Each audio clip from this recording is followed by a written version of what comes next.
Salut à tous, je vais vous raconter ma version, je vais essayer d'être assez claire, précise, rapide, mais bon, il y a tellement de choses à dire. Je vous cache pas que je suis encore sous le choc face à tout ce qui s'est passé, face à cette injustice. Alors je vous explique, hier, je devais descendre dans le sud parce que c'était l'anniversaire de mon beau-papa, que j'avais pas vu depuis 7 mois. Bref, je suis désolée, je suis un petit peu émue. C'était également la fête des pères aussi hier, donc c'était super important pour moi de descendre, voilà. Et dans la foulée, et quelques jours après, vous savez qu'il y a le tournage du cross qui commence, donc j'ai pris mes affaires, voilà, pour ce tournage. Alors j'ai pas pris 10 valises, mais 3. J'arrive à la gare avec mes 3 valises. Donc j'avais 3 valises qui ont une taille normale et une petite qu'on met, vous savez, les bagages à main dans les avions qu'on peut prendre avec nous qui sont petites. J'arrive à la gare, il me reste à peu près 10 minutes avant de prendre mon train. Je suis accompagnée d'un ami à moi. Et à ce moment-là, je demande à un agent de la SNCF si mon ami peut m'accompagner jusqu'à ma voiture pour m'aider à porter mes valises. Et l'agent de la SNCF me dit que c'est pas possible. Moi, il n'y a pas de problème, les règles, c'est les règles. S'il peut pas, c'est pas grave, je vais me débrouiller. À ce moment-là, il y a un autre agent de la SNCF qui me voit et qui me dit catégoriquement, Madame, vous avez trop de valises, vous pouvez pas prendre le train. Donc là, dans ma tête, je me dis, comment ça? Et moi, je réponds de la manière la plus gentille possible. Je lui dis, écoutez, Madame, s'il faut payer un supplément pour mes bagages, juste dites-le moi, dites-moi c'est combien et genre pas de souci. Là, la personne, donc l'agent, me répète encore plus agressivement, Madame, vous ne pouvez pas monter dans le train avec vos valises. Et là, je me dis, mais je comprends pas. Donc, je fais comment? Je laisse mes valises sur le quai? Je comprends pas. En vrai, la seule chose que je veux, c'est trouver une solution. Sauf que je vois qu'elle m'en donne aucune, mis à part, Madame, laissez vos valises sur le quai. En fait, je vois que je suis face à une personne qui vraiment ne veut rien entendre. Sauf que moi, dans 5 minutes, le train, il part. Donc à ce moment-là, j'essaie de trouver une solution. Je vois qu'il y a un passager qui assiste à la scène, qui a envie de m'aider, et je vois qu'il a que un bagage. Donc je vais gentiment le voir, je lui dis, écoutez, est-ce que ça vous dérange pas de me prendre une valise avec vous, juste le temps de marcher, etc. Parce que visiblement, j'ai le droit qu'à 2 valises. Et la personne, elle me dit, il n'y a aucun problème, pas de souci. Donc là, je me dis, c'est cool, j'ai trouvé une solution. Et là, l'agent, elle revient comme une furie. Elle se met entre la valise que j'ai passée au passager et le passager, elle met ses mains comme ça et elle dit alors là ça va pas le faire, c'est hors de question. De là je me dis mais c'est pas possible, genre je comprends pas, en fait je comprends pas pourquoi autant de haine, pourquoi elle s'oppose au fait que je dois prendre le train. Donc elle insiste sur le fait que à bord j'ai le droit qu'à 2 valises.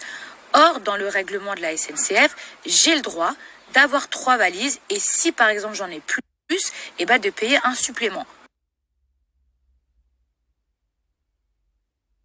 À ce moment-là, je me dis, mais je lui ai fait quoi? Je comprends pas, je la connais pas, mais elle veut pas que je monte dans le train.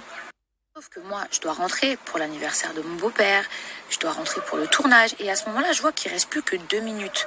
Donc, en fait, je me dis, bon, elle, peut-être que, je sais pas, peut-être qu'elle s'est mal réveillée, peut-être qu'elle a eu un problème à ce moment-là dans la vie. Vous savez pas, des fois les gens, ils se comportent d'une certaine façon parce que, je sais pas, vous voyez ce que je veux dire? Je me suis dit, Mila, te prends pas la tête, c'est pas grave.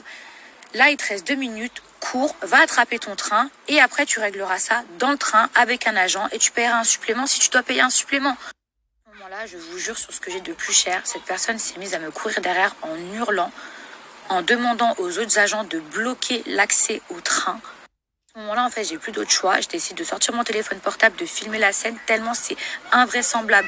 Je me dis, si je raconte cette histoire, il n'y a personne qui va me croire, sauf que cette personne, elle m'empêche de prendre mon train. Au moment où je sors mon téléphone, elle est venue prendre mon téléphone, l'arracher des mains.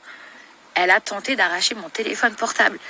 Là, je vois que le train va partir. Qu'est-ce que je fais? Je cours dans la voiture, je monte dedans. À ce moment-là, je vous jure sur ce que j'ai de plus cher au monde.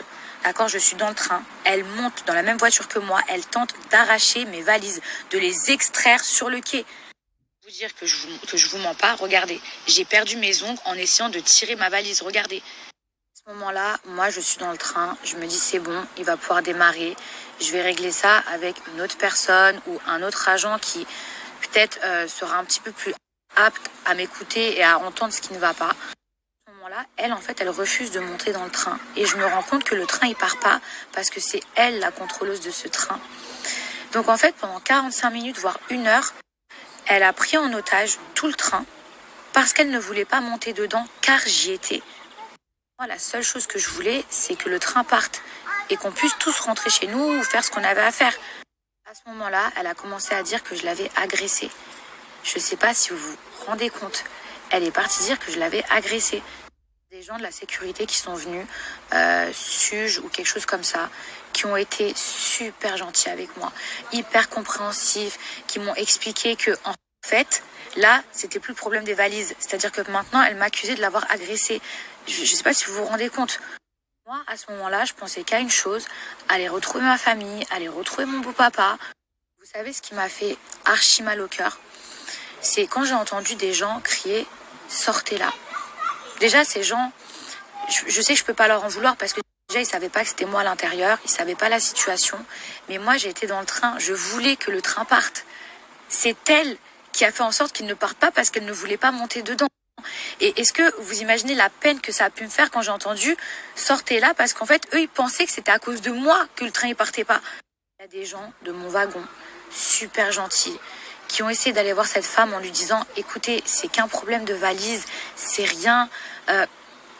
Au pire des cas, elle paye un supplément, c'est ridicule, etc. » Elle hurlait « La SNCF, c'est moi. » Ça veut dire quoi, la SNCF, c'est moi? C'est à ce moment très précis que l'histoire, elle a pris un tout autre tournant. Il y a la police qui a débarqué. Moi, je me suis dit, enfin, ça y est, on va pouvoir partir. De toute façon, je suis dans mon droit, j'ai 3 valises. Au pire des cas, la petite à main. Bon, ben voilà, encore une fois, s'il faut payer un supplément, il n'y a pas de souci. À ce moment-là, je vous jure sur ce que j'ai le plus cher au monde, j'ai la police qui me demande de descendre. Sinon, ils m'emmènent de force. Je suis contrainte de les suivre. Moi, dans ma tête, je me dis, mais c'est moi la victime dans l'histoire. Genre, c'est moi, je vais porter plainte. J'arrive au commissariat, c'est simple. Je suis passée de victime à madame, à partir de maintenant, vous êtes en garde à vue. Je veux pas rentrer dans les détails, dans la manière dans laquelle j'ai été traitée les premières heures quand je suis arrivée là-bas. Mais je peux vous dire que c'est un scandale, c'est une honte, c'est inhumain, c'est de l'injustice, c'est de l'abus de pouvoir. Il faut savoir que j'ai été amenée au commissariat avec toutes mes affaires. Donc mes affaires de tournage, mon sac à main, etc. Tout a été fouillé au millimètre près. Je ne sais pas si vous vous rendez compte, mais vous voyez ce que j'ai pu ressentir quand ces gens-là, ils ouvrent toutes vos affaires, ils regardent jusqu'à vos petites culottes. De là, dans ma tête, je me dis, mais quand même, il y a des témoins, il y a des caméras. C'est elle qui m'a agressée, c'est elle qui a pris mon téléphone. Et ça, je pensais que ça existait que dans les films, que dans les séries, que genre... qu'on met la mauvaise personne en prison ou en garde à vue et l'autre elle vit sa best life. Je me suis dit mais c'est pas possible. Genre là c'est un cauchemar ce qui m'arrive. Dans tout ça, quand je suis arrivée au commissariat, si vous saviez la manière dont ils m'ont parlé, la manière dont ils m'ont traité, en fait j'avais l'impression qu'ils avaient une haine envers moi. Vous voyez ce que je veux dire? Une haine et que c'était comme une satisfaction, de la vengeance. Je saurais même pas vous dire, vous voyez, comme de la hagra en fait. J'ai eu la chance, je vous jure. Et je tiens quand même à le préciser pour pas qu'on pense qu'ils sont tous pareils. Il y a une personne qui m'a aidée dans ce commissariat qui s'appelle Anthony, que je salue. Parce que je suis sûre que sans lui, de toute façon à cette heure-ci, j'aurais été encore en garde à vue pendant super longtemps. La personne qui s'est chargée de l'enquête et cette personne-là, elle a été au top. Quand je vous dis au top, c'est qu'elle m'a traité comme un être humain. Elle a été neutre. Elle a attendu d'écouter ma version.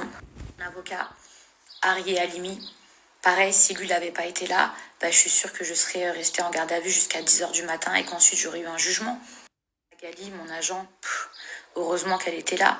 Mais maintenant, je vais vous dire un truc. Regardez ce que moi j'ai vécu. Regardez l'injustice. Regardez, je passe de victime à je me retrouve en garde à vue. Mais moi, j'ai eu la chance d'avoir un avocat. J'ai eu la chance de tomber sur un enquêteur comme Anthony. Mais imaginez les gens qui n'ont pas cette même chance. Réellement, mais genre réellement, je me suis rendu compte qu'il y a des gens qui peuvent aller en prison pour rien. Comme ça, comme ça. Je tiens à vous dire qu'aujourd'hui, l'affaire, elle est classée et qu'elle a été classée sans suite.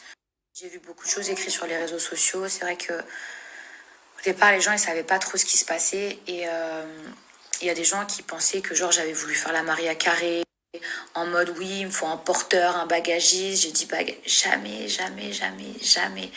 Les gens qui me connaissent, vous savez en plus que je suis pas comme ça. Je vous jure, j'étais assise dans ma cellule et je me disais c'est pas possible. C'est pas possible ce qui est en train de m'arriver. Je repensais à l'histoire, je me disais pour des bagages en plus auxquels j'avais le droit. Je me suis dit mais genre c'est réel, il y a des gens vraiment, vraiment il y a des gens ils peuvent abuser de leur pouvoir comme ça et vous pouvez rien faire. Poser 1 milliard de questions. 1 milliard de questions. Je me suis dit, est-ce qu'on me fait ça parce que je suis une candidate de télé ou est-ce qu'on me fait ça parce que c'est juste de l'abus de pouvoir?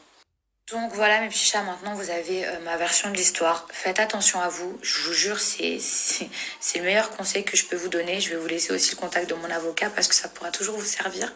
Les vidéos de la gare, elles ont été visionnées, analysées. On voit clairement que je n'ai jamais agressé cette femme, bien au contraire. Donc voilà, maintenant vous savez toute l'histoire, toute la vérité et c'est une affaire qui a été classée sans suite.